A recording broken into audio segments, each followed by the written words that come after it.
আপনিও কি চান যে ভগবান শিব দ্রুত আপনার প্রতি প্রসন্ন হন এবং আপনার সমস্ত ইচ্ছা পূরণ করুন?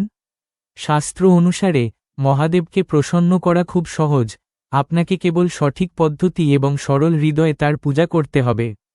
কিন্তু আপনি কি জানেন যে শিব পূজায় কিছু বিশেষ কাজ নির্ধারিত আছে যা ভগবান শিবকে সঙ্গে সঙ্গে প্রসন্ন করতে পারে? আজকের ভিডিওতে আমরা আপনাকে এমন 5টি অত্যন্ত গুরুত্বপূর্ণ কাজ সম্পর্কে বলবো, যা প্রতিদিন বা বিশেষ দিনে পালন করলে আপনার ভাগ্য পরিবর্তন করতে পারে। শিব পুরাণ এবং অন্যান্য শাস্ত্র অনুসারে এই প্রতিকারগুলি আপনার জীবনে সুখ, শান্তি এবং সমৃদ্ধি আনতে পারে। তাই ভিডিওটি শেষ পর্যন্ত দেখতে ভুলবেন না, কারণ একটি ধাপ বাদ দিলেও এর সুফল অসম্পূর্ণ থেকে যেতে পারে। চলুন শুরু করা যাক। সনাতন ধর্মে ভগবান শিবের পূজা অত্যন্ত গুরুত্বপূর্ণ বলে মনে করা হয়। মহাদেবকে ভোলেনাথ বলা হয় কারণ তিনি সহজেই প্রসন্ন হন, কিন্তু তার পূজা করার জন্য কিছু নির্দিষ্ট নিয়ম এবং অনুভূতি পালন করতে হয়। শাস্ত্র অনুসারে যদি ভক্তি সহকারে এবং সঠিক পদ্ধতিতে শিবের পূজা করা হয়, তবে তিনি ভক্তের জীবন থেকে দুঃখ দূর করেন এবং সুখ ও সমৃদ্ধি প্রদান করেন। শিব পূজা কেবল একটি বাহ্যিক আচার অনুষ্ঠান নয়, বরং এটি মন, কথা ও কর্মকে শুদ্ধ করার একটি পথ। তাই যদি আপনি চান ভগবান শিব আপনার প্রতি প্রসন্ন হন, তবে তার পূজার সময় আপনাকে কিছু বিশেষ কাজ করতে হবে। প্রথম এবং সবচেয়ে গুরুত্বপূর্ণ পদক্ষেপ হল শিবলিঙ্গে জল এবং গঙ্গার জল অর্পণ করা। শিব পুরাণ অনুসারে ভগবান শিব জলকে অত্যন্ত ভালোবাসেন। শিবলিঙ্গে জল অর্পণ করলে জীবনে শান্তি আসে এবং মানসিক অস্থিরতা দূর হয়। বিশেষ করে সকালে রুক্ষ মুহূর্তে ঘুম থেকে উঠে স্নান করার পর তামার পাত্র থেকে শিবলিঙ্গে জল অর্পণ করা উচিত। সম্ভব হলে গঙ্গার জল মেশানো জল অর্পণ করা আরও বেশি শুভ বলে মনে করা হয়। জল অর্পণ করার সময় ওম নমঃ শিবায় মন্ত্র জপ করলে পূজার প্রভাব বহুগুণ বেড়ে যায়। এই অভ্যাসটি ব্যক্তির ভেতরের নেতিবাচক শক্তিও দূর করে এবং মানসিক শান্তি প্রদান করে। আরেকটি গুরুত্বপূর্ণ পদক্ষেপ হল বেলপত্র অর্পণ করা। বেলপত্র ভগবান শিবের অত্যন্ত প্রিয় এবং এটি ছাড়া শিব পূজা অসম্পূর্ণ বলে মনে করা হয়। বেলপত্রের 3টি পাতা ত্রিমূর্তি এবং ত্রিগুণের প্রতীক। শিবলিঙ্গে বেলপত্র অর্পণ করার সময় নিশ্চিত করুন যে এটি পরিষ্কার এবং এতে কোনো কাটা বা ছিদ্র নেই। এর মসৃণ পৃষ্ঠটি উপরের দিকে থাকবে। শাস্ত্রে বলা আছে যে ব্যক্তি সরল হৃদয়ে ভগবান শিবকে বেলপত্র অর্পণ করেন, তার সমস্ত ইচ্ছা পূরণ হয় এবং জীবনের সমস্ত বাধা দূর হয়। তৃতীয় ধাপটি হল শিব মন্ত্র জপ করা। ভগবান শিবের আশীর্বাদ লাভের জন্য মন্ত্র জপ একটি অত্যন্ত কার্যকর উপায়। ওম নমঃ শিবায় মন্ত্রটিকে পঞ্চাক্ষরী মন্ত্র বলা হয় এবং এটি অত্যন্ত শক্তিশালী বলে মনে করা হয়।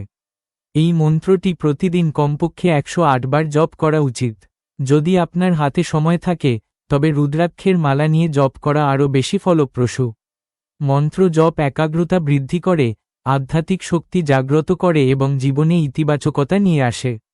ভগবান শিবের ধ্যান করার সময় মন্ত্র জপ করলে ভয়, মানসিক চাপ এবং নেতিবাচক চিন্তা দূর হয়। চতুর্থ গুরুত্বপূর্ণ অনুশীলনটি হল ধূপ, প্রদীপ এবং নৈবেদ্য নিবেদন করা। ভগবান শিবের পূজার সময় ধূপ ও প্রদীপ জ্বালানো অত্যন্ত শুভ বলে মনে করা হয়।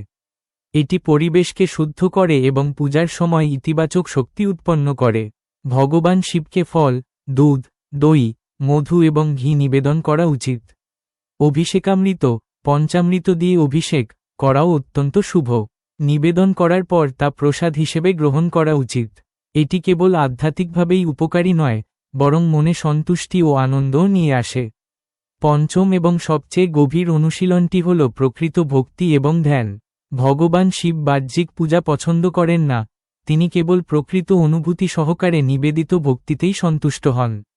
সম্পূর্ণ একাগ্রতা ও ভক্তি সহকারে মাত্র কয়েক মিনিটের জন্য ভগবান শিবকে স্মরণ করাও অত্যন্ত ফলপ্রসূ। ধ্যান করার সময় আপনার মনকে শান্ত রাখুন এবং ভগবান শিবের রূপ স্মরণ করুন। আপনার দুঃখ, কষ্ট এবং ইচ্ছা তার কাছে সমর্পণ করুন। যখন মন সম্পূর্ণরূপে নিবেদিত থাকে, তখন শিবের আশীর্বাদ স্বয়ংক্রিয়ভাবে প্রবাহিত হতে শুরু করে। এছাড়াও কিছু বিষয়ে বিশেষ মনোযোগ দেওয়া গুরুত্বপূর্ণ। উদাহরণস্বরূপ, শিব পূজায় তুলসী ব্যবহার করা উচিত নয়, কারণ এটি ভগবান বিষ্ণুর প্রিয়। শিবলিঙ্গে জাফরান, সিঁদুর বা হলুদ অর্পণ করা উচিত নয়। পূজা করার সময় পরিচ্ছন্নতা বজায় রাখুন এবং কারো প্রতি ঘৃণা বা বিদ্বেষ পোষণ করা থেকে বিরত থাকুন। পরিশেষে বলা যায় যে ভগবান শিবের পূজায় বাহ্যিক আচার অনুষ্ঠানের চেয়ে অন্তরের অনুভূতিই বেশি গুরুত্বপূর্ণ। যদি আপনি নিয়মিতভাবে এই 5টি কাজ, জল অর্পণ, বেলপাতা নিবেদন, মন্ত্র জপ, ধূপ, প্রদীপ ও খাদ্য নিবেদন এবং ধ্যান সৎ হৃদয় পালন করেন, তবে মহাদেব অবশ্যই আপনার প্রতি প্রসন্ন হবেন। তার কৃপা জীবনের সমস্ত কষ্ট লাঘব করতে পারে এবং সুখ, শান্তি ও সমৃদ্ধি বয়ে আনতে পারে। শিব কেবল একজন দেবতা নন, তিনি এক শক্তি যা তার প্রতি আন্তরিকভাবে আত্মসমর্পণকারী যে কারো জীবনকে রূপান্তরিত করতে পারে। যদি আপনি হর হর মহাদেব জপ করে আপনার ভক্তি অব্যাহত রাখেন, তবে শিবের আশীর্বাদ সর্বদা আপনার সাথে থাকবে। সনাতন ধর্মের সমস্ত প্রধান ধর্মগ্রন্থে ভগবান শিবের পূজার গুরুত্ব বিশদভাবে বর্ণনা করা হয়েছে। বিশেষ করে শিব পুরাণ, স্কন্দ পুরাণ, লিঙ্গ পুরাণ এবং পদ্ম পুরাণে শিবভক্তি, পূজার পদ্ধতি এবং এর ফল সম্পর্কে বিশদ বর্ণনা রয়েছে। শাস্ত্র অনুসারে ভগবান শিব কেবল আচার অনুষ্ঠান দ্বারাই নয়, বরং প্রকৃত ভক্তি, বিশ্বাস এবং নিয়মিত কর্ম দ্বারাও প্রসন্ন হন। যদি কোনো ভক্ত তার দৈনন্দিন জীবনে কিছু নির্দিষ্ট কাজ অন্তর্ভুক্ত করেন, তবে মহাদেব দ্রুত তার ইচ্ছা পূরণ করেন এবং জীবনের কষ্ট দূর করেন। প্রথম এবং সবচেয়ে অপরিহার্য রীতি হল শিবলিঙ্গে জলাভিষেক করা। শাস্ত্রে বলা হয়েছে যে জলই জীবনের ভিত্তি, এবং স্বয়ং ভগবান শিব সেই পরম উপাদানের প্রতীক যা মহাবিশ্বের ভারসাম্য বজায় রাখে। শিব পুরাণে বলা হয়েছে যে ব্যক্তি প্রতিদিন সকালে স্নান করে শিবলিঙ্গে বিশুদ্ধ জল অর্পণ করেন, তার সমস্ত পাপ ধীরে ধীরে দূর হয়ে যায়। জল অর্পণ করার সময় ওম নমঃ শিবায় মন্ত্রটি জপ করা উচিত, কারণ এই পঞ্চাক্ষরের মন্ত্রটি ভগবান শিবের মূল মন্ত্র বলে মনে করা হয়। যদি জল গঙ্গার জলের সাথে মেশানো হয়, তবে এর প্রভাব আরও বেশি হয়। শাস্ত্রে বলা হয়েছে যে জলাভিষেক মন থেকে অপবিত্রতা দূর করে এবং ব্যক্তির মধ্যে শান্তি ও ভারসাম্য স্থাপন করে। দ্বিতীয় গুরুত্বপূর্ণ রীতি হল বেলপত্র অর্পণ করা। লিঙ্গ পুরাণে বলা হয়েছে যে বেলপত্র ভগবান শিবের অত্যন্ত প্রিয়, এবং এটি ছাড়া পূজা অসম্পূর্ণ বলে মনে করা হয়। বেলপত্রের 3টি পাতা ব্রহ্মা, বিষ্ণু এবং মহেশের প্রতীক এবং সৎ, রজ ও তম এই ত্রিগুণেরও প্রতিনিধিত্ব করে। শাস্ত্র অনুসারে যদি কোনো ব্যক্তি সরল হৃদয়ে বেলপত্র অর্পণ করেন, তবে তার বহু জন্মের পাপ বিনষ্ট হয়। বেলপত্র অর্পণ করার সময় খেয়াল রাখতে হবে যেন তা ভাঙা বা শুকনো না হয় এবং উল্টো করে অর্পণ করা না হয়। এই ছোট ছোট বিষয়গুলো পূজার প্রভাব বৃদ্ধি করে এবং ভগবান শিবের আশীর্বাদ আকর্ষণ করে। তৃতীয় ধাপটি হল মন্ত্র জপ এবং রুদ্রাভিষেক। স্কন্দ পুরাণে বলা হয়েছে যে ভগবান শিবকে সন্তুষ্ট করার সবচেয়ে কার্যকর উপায় হল মন্ত্র জপ করা।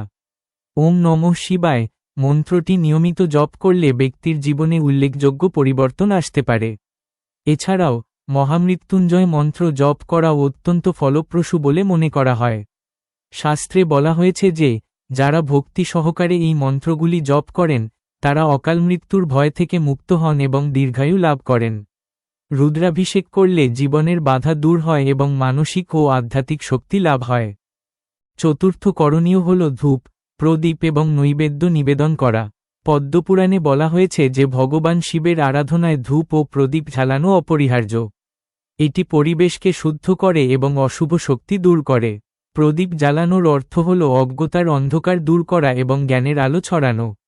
পঞ্চামৃত, যা দুধ, দই, ঘি, মধু এবং চিনির মিশ্রণ, তা ভগবান শিবকে নিবেদন করা উচিত। ফল এবং সাধারণ খাবারও নিবেদন করা যেতে পারে।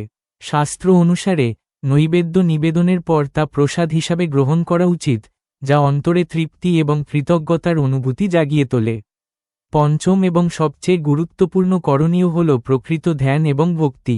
শিবপুরাণে স্পষ্টভাবে বলা হয়েছে যে ভগবান শিবকে কেবল বাহ্যিক আরাধনার মাধ্যমেই নয়, বরং অন্তরের ভক্তির মাধ্যমেও সন্তুষ্ট করা যায়। যদি কেউ তার সমস্ত হৃদয়, কথা এবং কাজের দ্বারা ভগবান শিবকে স্মরণ করে, তবে সে অবশ্যই তার আশীর্বাদ লাভ করবে। ধ্যান করার সময় মনকে শান্ত রাখা উচিত এবং ভগবান শিবের রূপের ধ্যান করা উচিত। এই অনুশীলন আত্ম উপলব্ধির দিকে পরিচালিত করে এবং জীবনের প্রকৃত উদ্দেশ্য বুঝতে সাহায্য করে।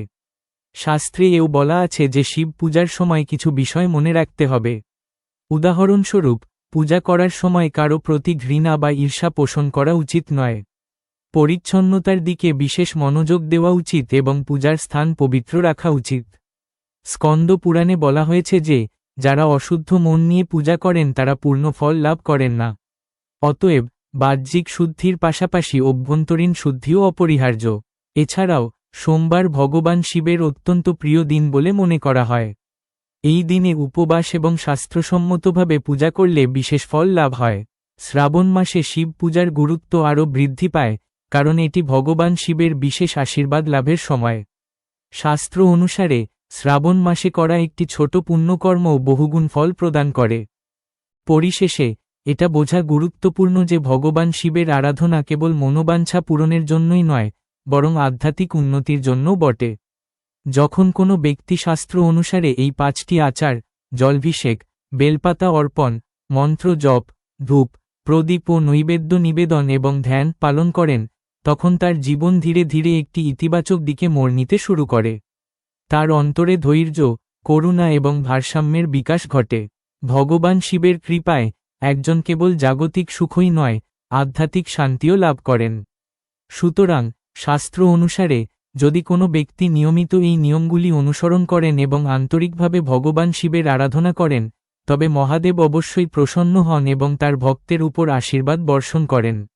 ভক্তি নিবেদনের সময় হর হর মহাদেব জপ করলে জীবনের সমস্ত বাধা দূর হতে পারে, যা সুখ, শান্তি এবং সমৃদ্ধির পথ খুলে দেয়।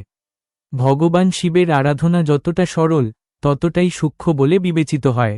মহাদেবকে ভোলেনাথ বলা হয় কারণ তিনি সহজেই প্রসন্ন হন, কিন্তু শাস্ত্র অনুসারে তার আরাধনায় এমন কিছু ভুল রয়েছে যা অশুভ ফল বয়ে আনতে পারে। বিশেষ করে শিব পুরাণ, লিঙ্গ পুরাণ এবং স্কন্দ পুরাণে উল্লেখ আছে যে আরাধনার সময় নিয়মকানুন উপেক্ষা করা বা কিছু নিষিদ্ধ বস্তু ব্যবহার করা অশুভ ফল বয়ে আনতে পারে। তাই আরাধনার সময় কি করা উচিত তা জানা যেমন গুরুত্বপূর্ণ, তেমনি কি করা উচিত নয় তা জানাও সমান গুরুত্বপূর্ণ। প্রথম এবং সবচেয়ে গুরুত্বপূর্ণ ভুলটি হল শিবলিঙ্গে ভুল বস্তু অর্পণ করা। শাস্ত্র অনুসারে ভগবান শিবকে কিছু নির্দিষ্ট বস্তু অর্পণ করা উচিত নয়। যেমন হলুদ, কুমকুম এবং জাফরান ইত্যাদি শিবলিঙ্গে অর্পণ করা হয় না। এর কারণ হল শিবলিঙ্গকে বিনাশ এবং বৈরাগ্যের প্রতীক হিসেবে বিবেচনা করা হয়, যেখানে এই বস্তুগুলি সৌন্দর্য এবং অলঙ্করণের সাথে সম্পর্কিত। অনেকে অজ্ঞতাবশত এই বস্তুগুলি অর্পণ করেন, যা আরাধনার পবিত্রতাকে ক্ষুণ্ণ করে। একইভাবে ভগবান শিবকে তুলসী পাতা নিবেদন করা উচিত নয়, কারণ তুলসী ভগবান বিষ্ণুর প্রিয় বলে মনে করা হয়। আরেকটি বড় ভুল হল বেলপত্র ভুলভাবে নিবেদন করা। বেলপত্র ভগবান শিবের অত্যন্ত প্রিয়, কিন্তু এটি নিবেদনের নিয়ম রয়েছে। অনেকে ভাঙা, শুকনো বা পোকামাকযুক্ত বেলপত্র নিবেদন করেন, যা শাস্ত্র অনুসারে অনুচিত।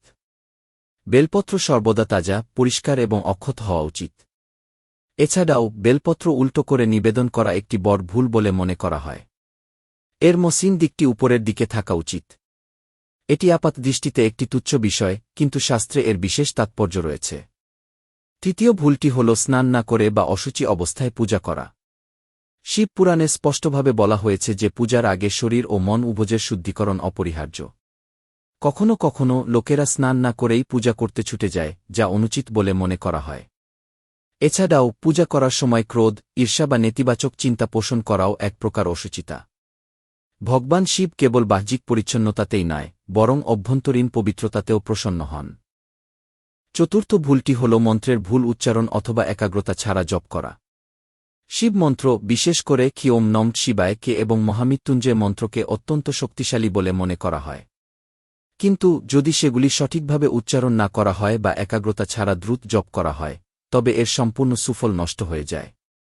অনেকে কেবল সংখ্যা পূরণ করার জন্য মন্ত্র জপ করেন, অথচ শাস্ত্রে বলা আছে যে মন্ত্র তখনই কার্যকর হয় যখন তা সম্পূর্ণ ভক্তি ও একাগ্রতার সাথে পাঠ করা হয়। পঞ্চম ভুলটি হল শিবলিঙ্গে অতিরিক্ত বা অনুপযুক্ত সামগ্রী অর্পণ করা। কিছু লোক মনে করেন যে যত বেশি সামগ্রী অর্পণ করা হবে, তত বেশি আশীর্বাদ পাওয়া যাবে। কিন্তু শাস্ত্রের সরলতা এবং ভারসাম্যের উপর জোর দেওয়া হয়েছে। অতিরিক্ত দুধ, দই বা অন্যান্য সামগ্রী অর্পণ করে তারপর তা নষ্ট করা অনুচিত। এটি কেবল সম্পদের অপচয় করে না, বরং পূজার মূল চেতনারও পরিপন্থী। ভগবান শিব সরলতা ভালোবাসেন, তাই সীমিত এবং শ্রদ্ধাপূর্ণ সামগ্রী অর্পণ করাই অধিক ফলপ্রসূ। ষষ্ঠ ভুলটি হল পূজায় একাগ্রতা এবং ভক্তির অভাব। আজকাল অনেকেই কেবল আনুষ্ঠানিকতা হিসেবে পূজা করেন। তারা দ্রুত পূজা শেষ করে ফেলেন, তাদের মন অন্যত্র থাকে। স্কন্দ পুরাণে বলা হয়েছে যে ভক্তি ছাড়া পূজা অসম্পূর্ণ। ভগবান শিব কেবল সেই পূজাই ভালোবাসেন যাতে প্রকৃত ভক্তি ও নিষ্ঠা থাকে। যদি মন বিক্ষিপ্ত থাকে এবং কেবল শারীরিক ক্রিয়া করা হয়, তবে আধ্যাত্মিক ফল নষ্ট হয়ে যায়। সপ্তম ভুলটি হল শিবলিঙ্গের সঠিক দিক এবং অবস্থানের প্রতি মনোযোগ না দেওয়া। যদি বাড়িতে শিবলিঙ্গ স্থাপন করা হয়, তবে তার দিক এবং অবস্থানের প্রতি বিশেষ মনোযোগ দেওয়া উচিত। শিবলিঙ্গ সর্বদা উত্তর বা পূর্ব দিকে মুখ করে স্থাপন করা উচিত। অনেকে জ্ঞান ছাড়াই শিবলিঙ্গ যেখানে সেখানে স্থাপন করেন, যা শক্তির ভারসাম্য নষ্ট করতে পারে। পূজার স্থানটি পরিষ্কার এবং পবিত্র হওয়াও অপরিহার্য। অষ্টম ভুলটি হল শিব পূজার নিষিদ্ধ সময় বা নিয়ম উপেক্ষা করা। যদিও ভগবান শিবের পূজা যে কোনো সময় করা যেতে পারে, তবে কিছু নির্দিষ্ট সময় এবং নিয়ম অনুসরণ করা অধিক শুভ বলে মনে করা হয়। উদাহরণস্বরূপ, ব্রহ্ম মুহূর্তে পূজা করা সবচেয়ে ফলপ্রসূ বলে মনে করা হয়। এছাড়াও কিছু লোক ভুল পদ্ধতিতে বা নিয়ম অনুসরণ না করে রাতে পূজা করে, যা পূজার কার্যকারিতা হ্রাস করে। নবম ভুলটি হল অহংকার ও আডম্বরের সাথে পূজা করা। শাস্ত্রে স্পষ্টভাবে বলা আছে যে ভগবান শিব অহংকার অপছন্দ করেন। যদি কোনো ব্যক্তি লোক দেখানোর জন্য বা অন্যদের প্রভাবিত করার জন্য পূজা করেন, তবে তিনি প্রকৃত ফল লাভ করেন না। পূজা সর্বদা নম্রতা ও ভক্তির সাথে করা উচিত। দশম এবং সবচেয়ে গুরুত্বপূর্ণ ভুলটি হল নিয়মিততার অভাব। অনেকে কয়েকদিন অত্যন্ত ভক্তির সাথে পূজা করে তারপর তা ছেড়ে দেন। শাস্ত্র অনুসারে নিয়মিততা অপরিহার্য। অল্প সময়ের জন্য পূজা করলেও তা নিয়মিত করুন। এটি মনে শৃঙ্খলা আনে এবং ধীরে ধীরে ভগবান শিবের আশীর্বাদ নিয়ে আসে। পরিশেষে এটা বোঝা গুরুত্বপূর্ণ যে ভগবান শিবের পূজার সবচেয়ে গুরুত্বপূর্ণ উপাদান হল প্রকৃত ভক্তি এবং একটি নির্মল মন। যদি আপনি এই ভুলগুলো এড়িয়ে ভক্তির সাথে পূজা করেন, তবে মহাদেব অবশ্যই প্রসন্ন হবেন। শাস্ত্রে বারবার বলা হয়েছে যে ভগবান শিব কখনও তার ভক্তদের নিরাশ করেন না, কিন্তু এর জন্য প্রয়োজন পূজার সঠিক পদ্ধতি এবং সম্পূর্ণ ভক্তি। সুতরাং, যদি কোনো ব্যক্তি এই ভুলগুলো এড়িয়ে ভগবান শিবের পূজা করেন, তবে তিনি কেবল জাগতিক সুখই লাভ করেন না, বরং আধ্যাত্মিক উন্নতিও লাভ করেন। জীবনে শান্তি, ভারসাম্য এবং ইতিবাচকতা বিকশিত হয় এবং ধীরে ধীরে সমস্ত বাধা দূর হতে শুরু করে। আপনি যদি হর হর মহাদেব কি জপ করতে করতে আপনার জীবনে এই জিনিসগুলি গ্রহণ করেন, তবে ভগবান শিবের আশীর্বাদ অবশ্যই চিরকাল আপনার সাথে থাকবে। তো বন্ধুরা, এই ছিল সেই 5টি বিশেষ কাজ যা আপনি সহজেই ভগবান শিবকে সন্তুষ্ট করতে এবং আপনার জীবনে সুখ আনতে করতে পারেন। আপনি যদি আন্তরিক হৃদয় এবং ভক্তি সহকারে এই উপায়গুলি গ্রহণ করেন, তবে মহাদেবের আশীর্বাদ অবশ্যই আপনার উপর বর্ষিত হবে। আপনি যদি এই তথ্যটি উপভোগ করে থাকেন, তবে ভিডিওটি লাইক করুন, চ্যানেলটি সাবস্ক্রাইব করুন এবং এই ধরনের ধর্মীয় ও উপকারী ভিডিওগুলি সবার আগে পেতে বেল আইকনটি টিপুন। কমেন্টে অবশ্যই হর হর মহাদেব কি লিখবেন। ধন্যবাদ। পরবর্তী ভিডিওতে দেখা হবে।